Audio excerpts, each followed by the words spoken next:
దేవుడు మాకు తోడై ఉంటే ఇన్ని శ్రమలు ఎందుకు? దేవుడు మాకు తోడై ఉంటే ఇన్ని శోధనలు ఎందుకు?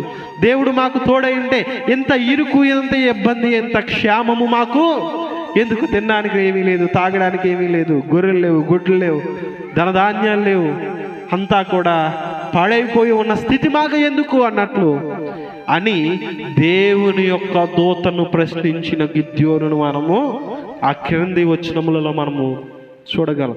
దేవుడు తోడై ఉంటే మనకు శ్రమలు రావు, శోధనలు రావు, ఇరుకులు రావు, ఇబ్బందులు రావు అని అనుకోవడం అది చాలా మూర్ఖత్వం.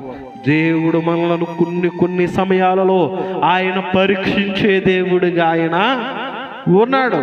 ఆయన మనలను పరీక్షించేది దేనికేనంటే ఆయనలో బలముగా మనలను నాటడానికే, లోతైన అనుభవములోనికి మనలను నడిపించడానికి ఆ యొక్క శ్రమను, శోధనను దేవుడు మనకు అనుమతించే దేవుడుగా